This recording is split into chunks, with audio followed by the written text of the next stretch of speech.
Good morning, good afternoon, and good evening, wherever you are. Welcome to another episode of Rethink Culture, that podcast that shines the spotlight on business leaders people love to work for. My name is Andreas Constantinou. I am your host, but I'm also an accidental micromanager turned servant leader who developed a personal passion for workplace culture. At Rethink Culture, we're on a mission to help 1 million businesses build more fulfilling, happier places at work. And our latest project is the Culture Health Check, which is an online service that lets you measure culture so you can manage it. Today, I have the pleasure of welcoming Masami Sato. Masami is a two times TEDx speaker. She's a CEO. She's an Amazon best-selling author of 4 books. And she's the founder of a global social enterprise called B1G1. B1G1 was born out of Masami's vision to help businesses around the world in integrating effective giving in their work. And the movement, her B1G1 movement, has given 360 million impacts today, which I'm curious about. And as she was telling me, she turned 50 last week, and she's celebrating 50 happy years of life, very close to myself. And she's also studied architecture. She started by studying architecture and then became a chef, and then changed yet again to build and run a social initiative called B1G1. So very welcome to the Rethink Culture podcast, Masami. And tell us more about B1G1 and what does 360 million impacts mean? Thank you, Andrea, for the lovely introduction. So B1G1 is a global giving social enterprise initiative, which is also a B Corp. And we work with businesses and help them integrate act of kindness and the impacts into what they are doing. And so the businesses that we work with over the years have created 360 million giving impact. And so these impacts could be number of trees being planted, or number of days of life-saving or life-altering resources, such as access to clean water, or access to sanitation, or access to quality education, or access to income-generating opportunities being delivered, given to people around the world. So our members could be like coffee shop integrating impact in every coffee that they sell. So every coffee they serve can give access to clean water to someone for a day, or accounting, company like B2B service businesses that are saying every time they have a great meeting, or complete a project, that we make great things happen in the world. So so we talk about this act of kindness as power of small. We want to do good things, but sometimes trying to solve big challenges in the world seems to be overwhelming. So lots of people or businesses don't do anything much. But what if we appreciated the small thing that we do every day and incorporated the tangible positive impacts in what we do? Then those small things could be easy to do today, because it's not a big thing. And then together as a whole, we can create greater impact. So that's B1G1. And we have a platform to enable businesses to integrate that in their business activities. Wonderful. So I have lots of questions about B1G1 and how it works. But before we get to that, the business is based in Singapore. You are based in Japan right now, Yes. But you've traveled all over the world. And you've lived in, I think, several countries, including Australia, New Zealand, the US, of course. Tell us a bit about your story growing up and how it led you to build a social initiative. So growing up, I was always curious, but I was very quiet and very shy, and I didn't know how to connect with others. So I didn't know how to make friends or, express myself, or I was probably one of the quietest, kids at school. And, moving from one school to the other because my dad worked for a large Japanese company, corporate. So he got transferred. And with that, I had to move to another school, turning up in a new place with new kids. And I didn't know how to express myself, right? So I had a pretty difficult childhood in terms of connecting. But when I graduated from school, where I studied architecture, interestingly, but at that time I decided to travel around the world because I was very curious about what was happening. And also my curiosity was probably encouraged because my grandparents had their own family business.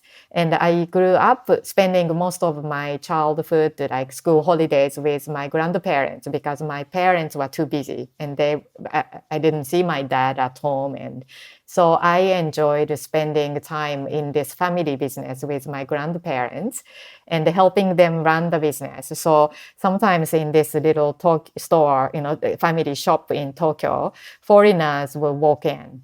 And I didn't know how to communicate, right? But I knew that the big world was out there, but I didn't know really what was there. So I decided to take time to backpack around the world. So that kind of opened up my entire world with the curiosity that I had. And also, even though I was still quite a shy person, but when you step into or step out of your own country and if you can't speak the language outside, then you had to let go, right? So being totally vulnerable and not being able to express myself in the right way, because I couldn't speak English, I couldn't speak any other language. So I lost my words totally. And at that time, I started to really connect with people so much better because I let go of the expectation to try to say the right thing.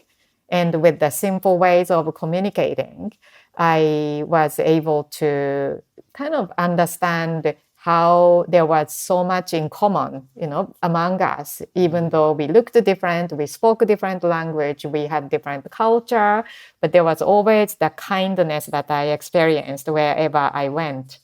When I had trouble, people came to help me. And with that, being simply grateful, people were willing to take me in and share their food. And I stayed with them so that was a really fantastic time.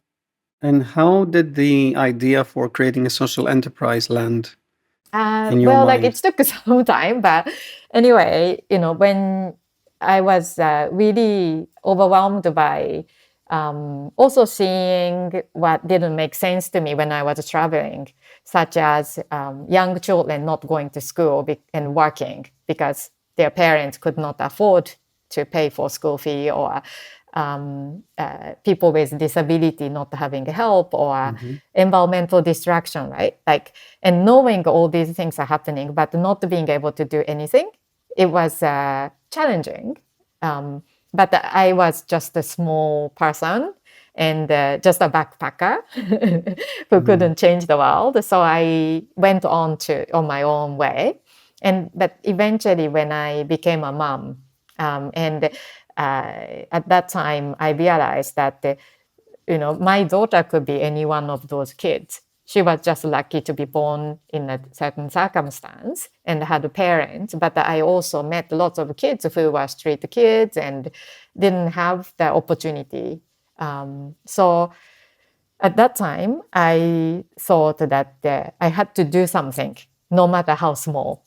Not doing anything wasn't a question, because if your child happened to be born in a very different situation, and if the entire world said, sorry, we are all too small, so we can't help, then what would you do? And so I thought that I could do something in my own way.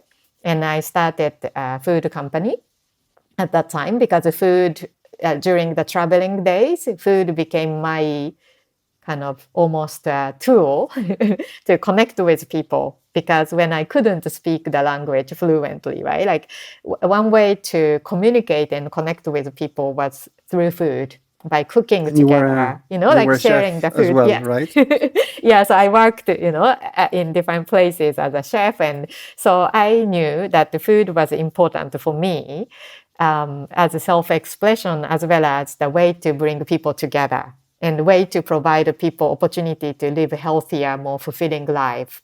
So for me, if I was to choose to start a business, it was a food business. So I started a food business that I worked really hard for with a young baby. So my daughter was 3 months old when I started my first business. Eventually, it's evolved into kind of multiple businesses. And then the healthy food concept in Australia. And we had about 150 stores, buying our frozen packaged meals at one point of time. It took a lot Mm-hmm. of years of effort to grow the business to that level, but we were still too busy. We are And then still how did that lead to B1G1? Yeah, so one day, actually, this simple idea came to me.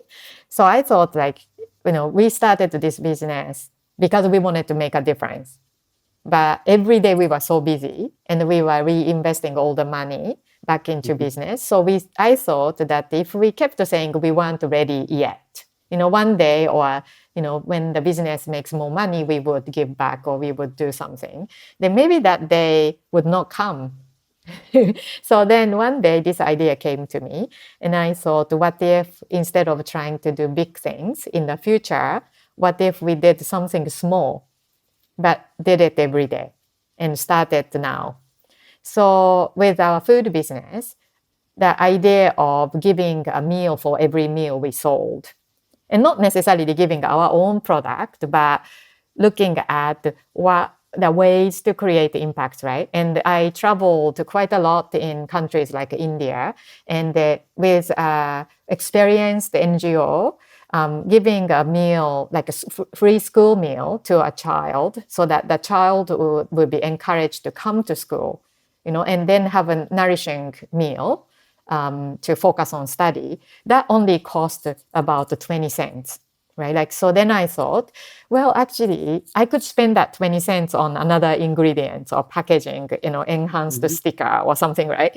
But now this can be an ingredient of our business, which adds enormous meaning and purpose in what we do.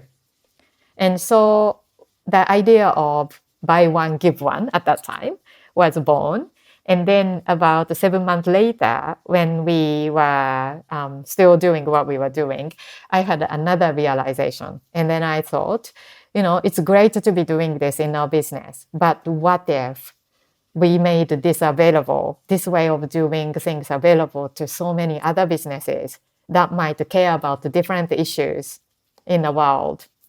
And so I eventually sold my company in Australia and moved to Singapore with two young kids, and founded the B1G1 in 2007.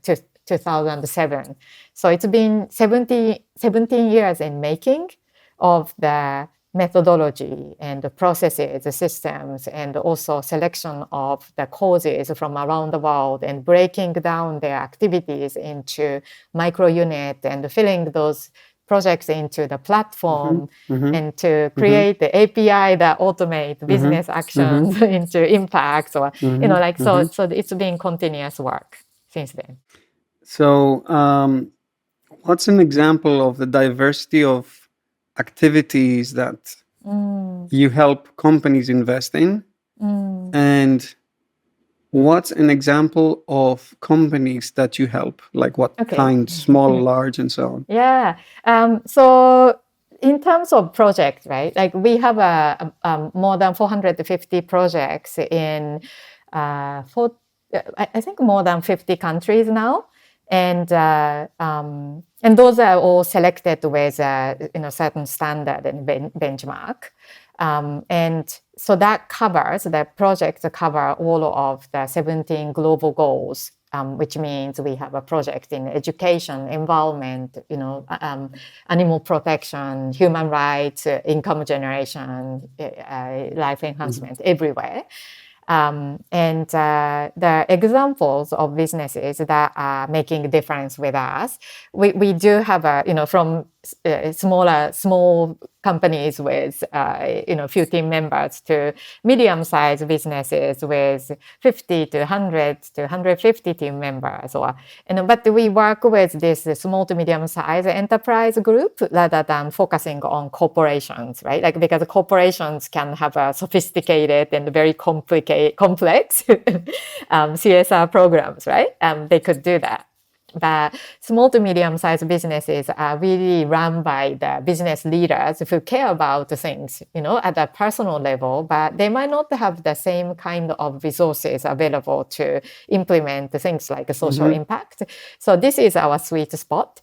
And examples, like we actually do work with, let's say, some anytime fitness gyms that every time somebody checks in, access to water is given. Or I was introduced to you through a company called Okakuatics Swim School, right? So they're team members, and they are a great, thriving, growing business. And every time they have a team members celebrating birthdays, they give impact token to the team so that team members can choose to create the global impacts using their token. Or we have accountants, even like so-called ordinary businesses, right? Or a bit boring businesses that we work with, and they might say every time we file tax return, we actually give a goat or a brick, or access to sewing machine so women can start a business and create a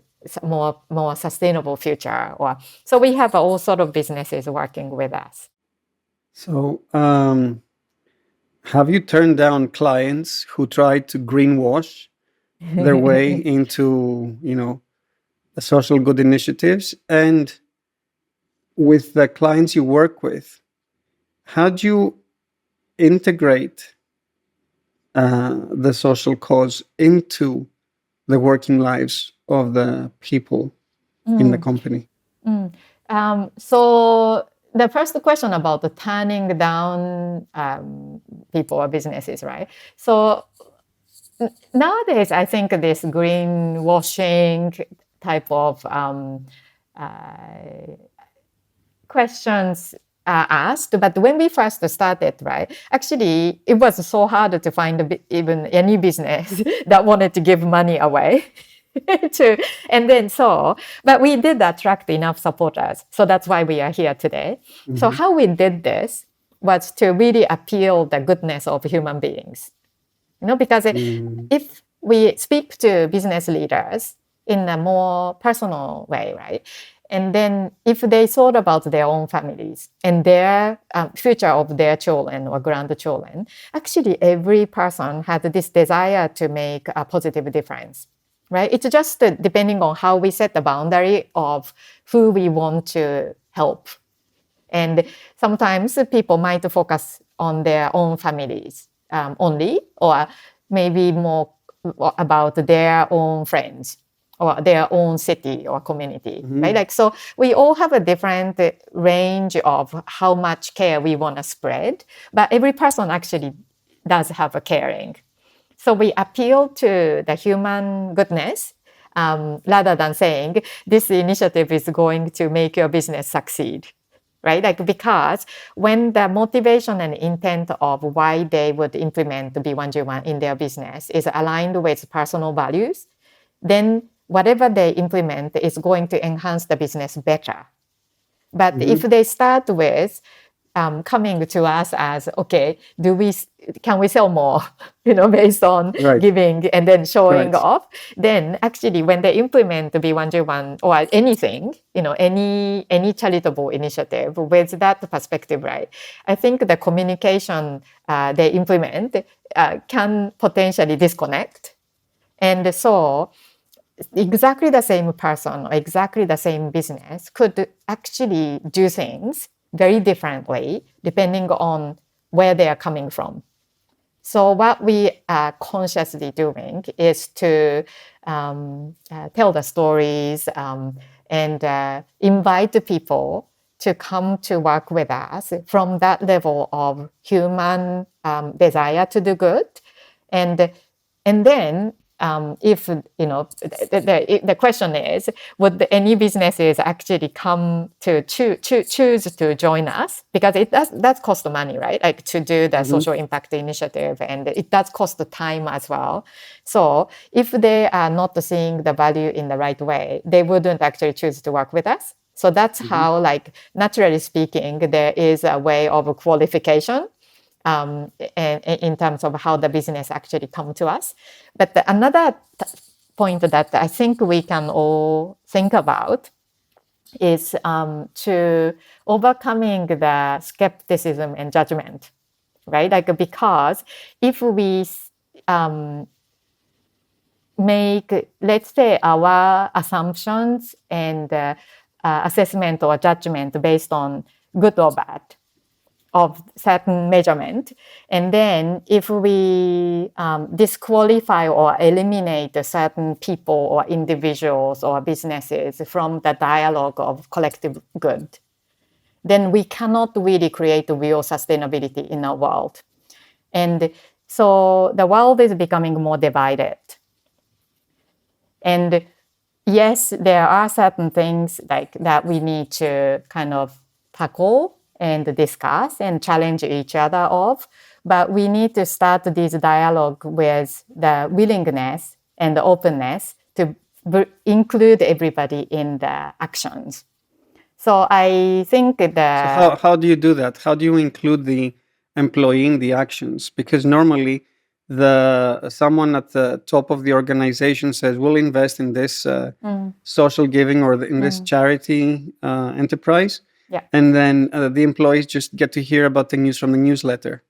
So how are employees involved? And for me, the key question is, how does that affect their purpose that they see in the business? How does that improve the culture of the business?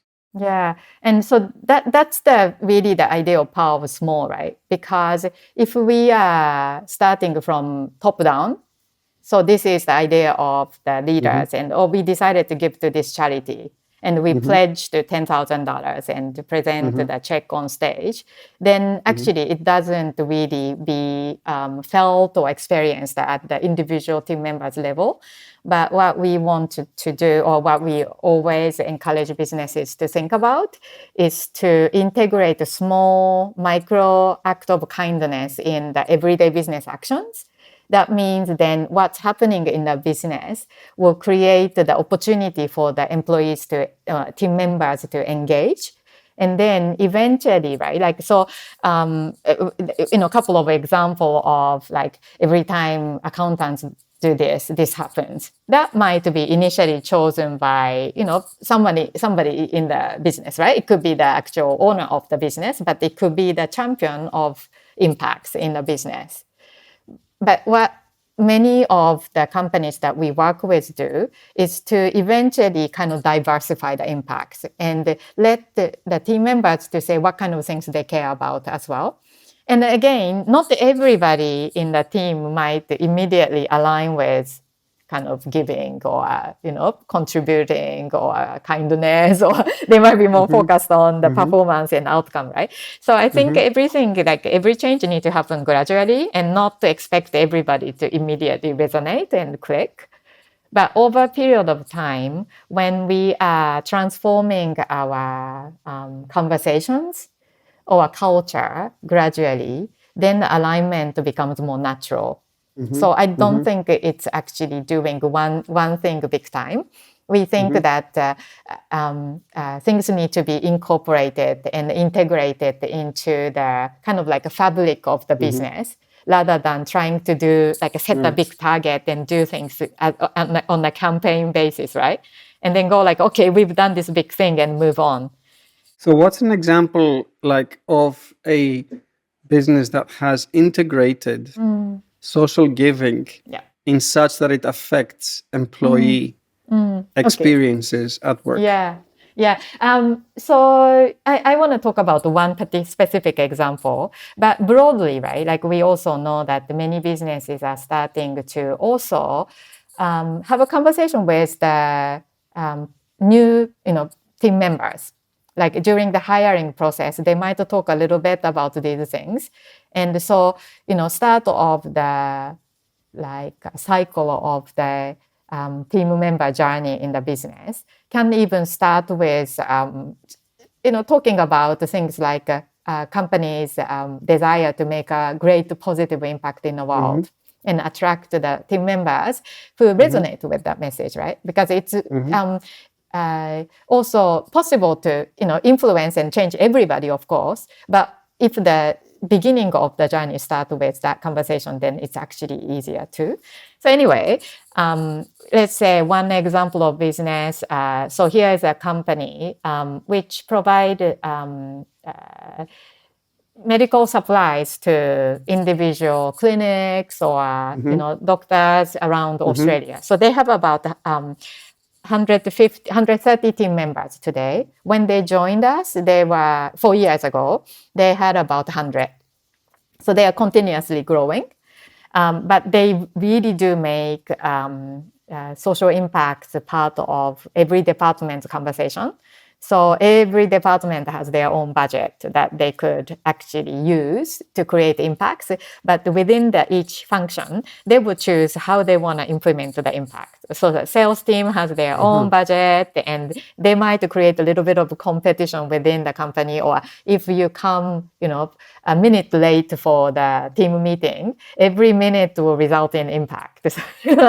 Or when the client engagement team, customer support team has a certain, lovely conversation with the client, they celebrate that by creating additional impacts, or bills paying on time will result in bonus impacts, or every packed order will be shipped and that links to certain impacts. And then they can see which warehouse is actually shipping how many parcels, but that also convert into impact. So instead of just talking about the sales target or metrics as something that the business wants the team to achieve, team members have they own their own metrics, but they have the ways to celebrate those things by creating impacts.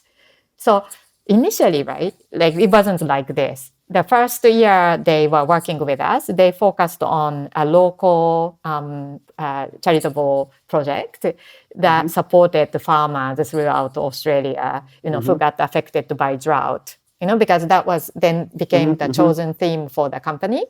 But then what happened was that once that they got started, right, they started to diversify. And they started to let the team members to choose the impact. So now, like they have these play areas in their office where team members might come together to throw darts, and hit the dartboard. And when they hit the bullseye, they can unlock extra impact.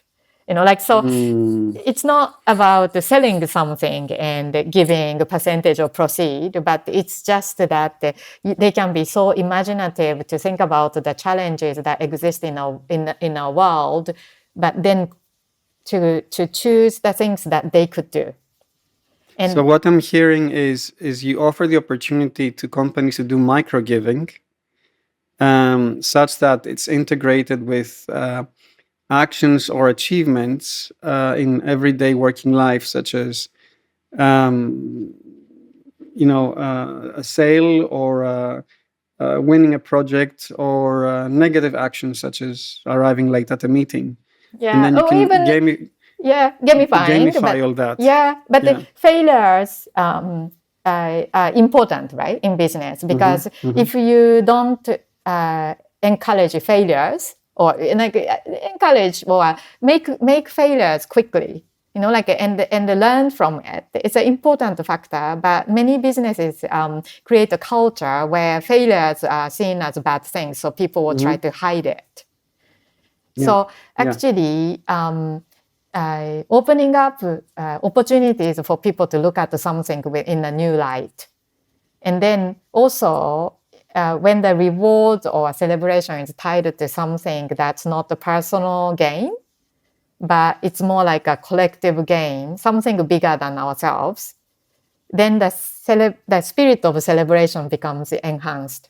And so initially, not everybody might opt into these charitable ideas, right? Like, because people might think, oh, charity is like, oh, whitewashing, or, would the money go to the charity? All this skepticism also exists in our world. So we actually take this conversation away from this. It's not about the charity, it's about the impact. Because if we are able to talk about the challenges, but take positive actions, and then that actually result in tangible, outcome in the world, then everybody wants to be part of something. And that, like, unlocking the human potential through making people see the enormous power they have in making a difference. And Masami, switching to a different topic, you're obviously Japanese born, and you've lived in so many different countries. How has your origin country influenced your leadership style, and how do Japanese businesses differ from other businesses? We talked earlier about Japanese leadership style being more long term. And so I wanted to dive into that. How does the Japanese national culture affect the company culture within companies led by Japanese people? So just as a disclosure, right? Like, every business or every culture has pros and cons, and good and not so good, right? Like, so Japan has this like a double-edged sword, type of thing too. So first of all, people love, visiting Japan. I have so many friends who said, oh, I love going to Japan. And the services in Japanese businesses are great. But also Japan has another dimension, which is that sometimes Japanese people get so much stress working too hard, right? Like, so overwork culture, but that we do so because we are just so dedicated to collective good, like so. But I think what I took away when I was growing up here, and also because I, used to help my grandparents, so I knew how Japanese businesses or family businesses operate and what they care about. And I know that Japanese businesses think long term and care about things like trust, creation of trust as the highest priority in the business. So we don't do things, or we don't say things, or we don't make decisions that gives us short-term wins, but compromise long-term trust and long-term gain. Right? And then if you look at some of the statistics, there are some amazing things that we can discover, such as that if we look at the world's longest lasting businesses, such as businesses that were more than 200 years old, more than 50% of those counted businesses are Japanese businesses. Very interesting. Yeah, so Japanese businesses tend to outlive other businesses, right? And why does it happen? And that's because of family values. And many of those long-living businesses are family-owned businesses, right? And so it's a family legacy that we protect at all cost. And now another set of numbers, such as the S&P 500 businesses, and looking at how many years those businesses in the world top company group is lasting, then you see that the lifespan is declining. And it's also declining with the length or tenure of leadership, the CEOs. And so actually, if you look at that shortened focus, that the CEOs are evaluated for quarterly performances, and then they get to they were kind of taken out, right? Like, if they don't perform, and that kind of things is creating businesses to last shorter as well. So what I can say is that when businesses can bring in this like family essence of family business, it doesn't have to be family business structurally, but essence of family business thinking into businesses and reward leaders who actually create longer term values and the culture, and think about the legacy of business, then we can achieve different kind of success, which is actually the prosperity in the longer run. Mm-hmm.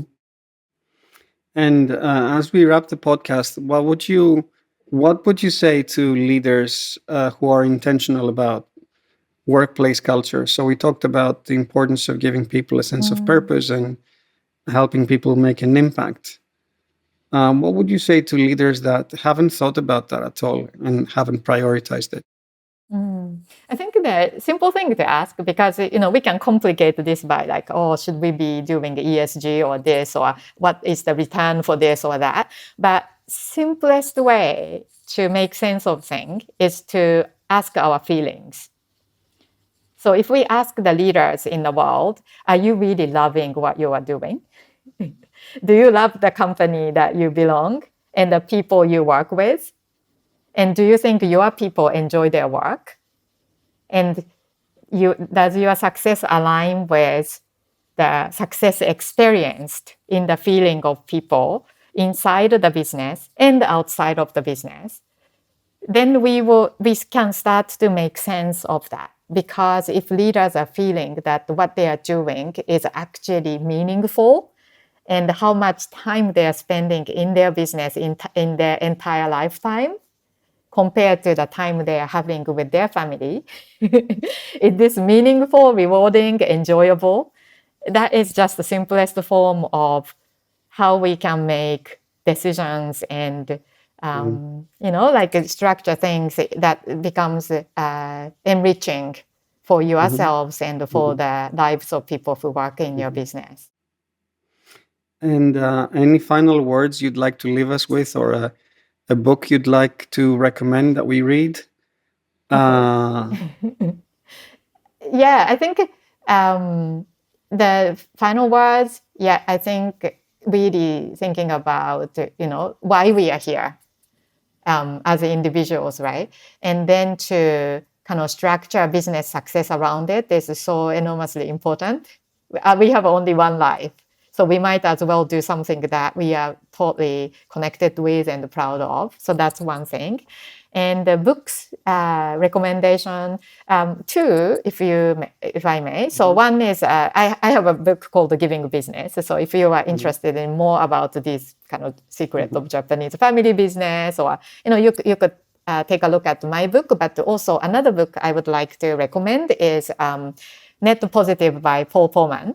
He is a fantastic business leader, and I'm luckily connected with him and learn from his insight at a personal level too. So if you are looking for interesting books to read in relation to these topics, then please do. Thank you, Masami. And where can people find out more about you? Oh, you can go to b1g1.com. It's just a bit hard to remember, right? So you can remember as buy one, give one. And if you search buy one, give one or B1G1, we will come up.